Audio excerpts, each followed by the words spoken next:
Miren, la crisis venezolana ha dejado de ser, si es que alguna vez lo fue, un problema meramente político. Hoy es en esencia una ruptura del orden constitucional que se expresa en una pregunta central.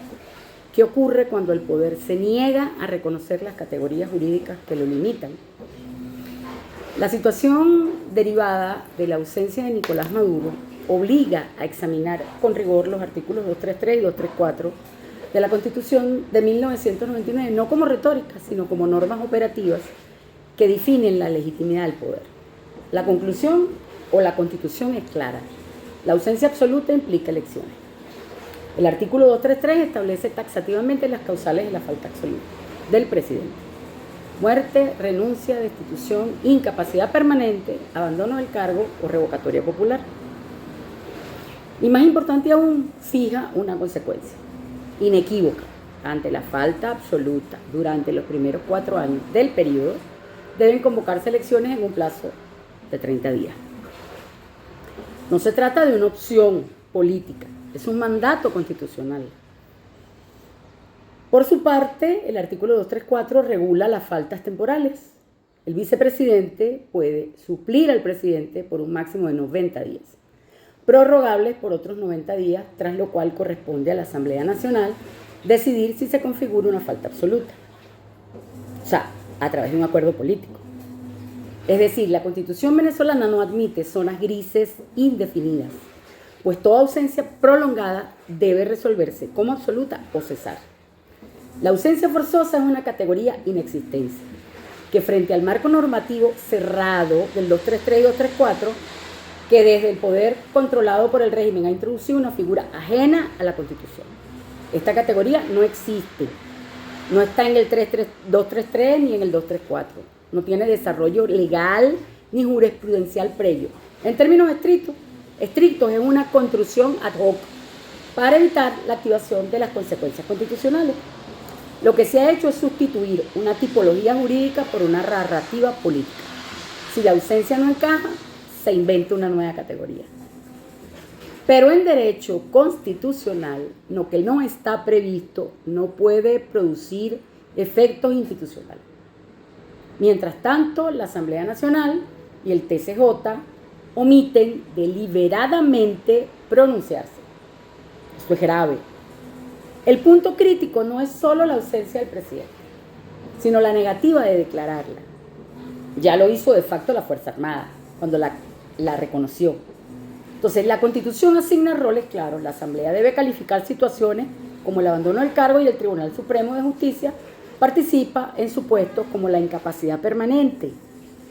Sin embargo, ambos órganos, controlados por el Ejecutivo, porque no hay pesos y contrapesos, han optado por una estrategia convergente: no declarar la falta absoluta para evitar elecciones. No estamos ante una interpretación jurídica discutible, sino ante una omisión funcional con efectos políticos directos. La consecuencia es grave, pues se bloquea el mecanismo constitucional de renovación del poder en caso de ausencia absoluta.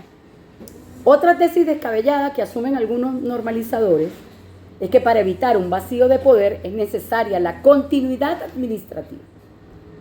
Ningún vacío justifica encargadurías indefinidas, menos si está de por medio la expresión del poder constituyente originario que reposa en la voluntad popular. Eso es importante. La supuesta necesidad de continuidad administrativa o de evitar un vacío de poder son tesis falaces en este contexto que estamos planteando. La Constitución ya resolvió ese problema, pues estableció encargadurías temporales y condicionadas, fijó plazos perentorios y ordena elecciones como mecanismo de restitución de la soberanía popular, que descansa intransferiblemente en el pueblo. Pretender extender indefinidamente una encargaduría, en este caso en cabeza de Delcy Rodríguez, no es continuidad institucional, es sustitución permanente sin legitimidad de origen y sin un voto. Y aquí emerge un hecho político jurídico insoslayable. Si la legitimidad de Maduro era ya cuestionada por el origen electoral, la de quien no ha sido electa por voto popular es aún menor. El diseño parece apuntar a justificarse en un estado de excepción permanente para establecer un régimen híbrido, un entramado que busca detentar el poder sin un voto. grave. La Constitución venezolana permite estados de excepción, pero bajo condiciones estrictas y temporales. Sin embargo, en la práctica se ha consolidado un estado de excepción perpetuo, donde las garantías se suspenden de facto mientras el poder se ejerce sin control ninguno. El resultado es la configuración de un régimen híbrido, autoritario y transaccional. Autoritario porque concentra el poder, transaccional porque negocia su reconocimiento externo e interno sin resolver su ilegitimidad estructural.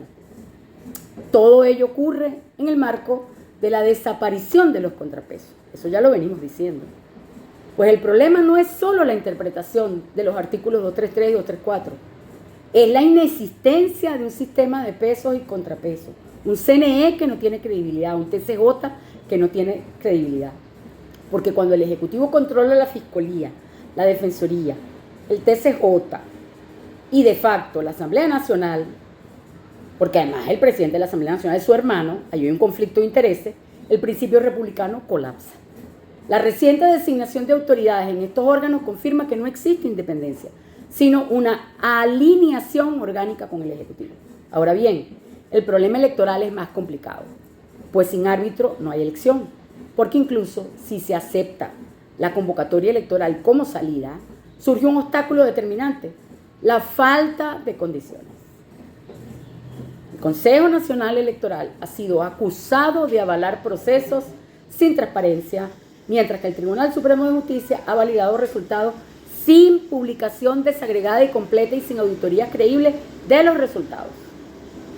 En estas condiciones, la elección deja de ser un mecanismo de legitimación y se convierte en un instrumento de reproducción del poder.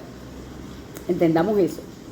Finalmente, la Constitución ha sido sustituida por la voluntad de poder, un poder fetichizado, necrosado, que ha hecho metástasis en la República misma. La situación venezolana no es una laguna jurídica, es lo contrario, una constitución explícita que está siendo deliberadamente ignorada. Es una ruptura del orden constitucional con apariencia de legalidad. Y en este contexto, la pregunta ya no es quién ejerce el poder, sino bajo qué reglas. Y la respuesta hoy es bien preocupante. No son las reglas de la Constitución, sino bajo las reglas de la suspensión de facto y que, ya que la falta de un presidente electo ejerciendo funciones es una anomalía democrática grave, es una suspensión de facto de la democracia. Es decir, no estamos frente a un régimen democrático. Eso es lo más peligroso. O sea, entendamos en qué nos estamos metiendo los venezolanos. Por eso se requiere voluntad para un acuerdo que nos permita no solo salir de la trampa de la polarización entre dos extremos violentos ambos y crear una alternativa creíble que nos pueda sacar del marasmo, sino que debemos tener fuerza suficiente para exigir que se cumpla con las condiciones de reinstitucionalización para después ir a la legitimación a través del voto. Saludos.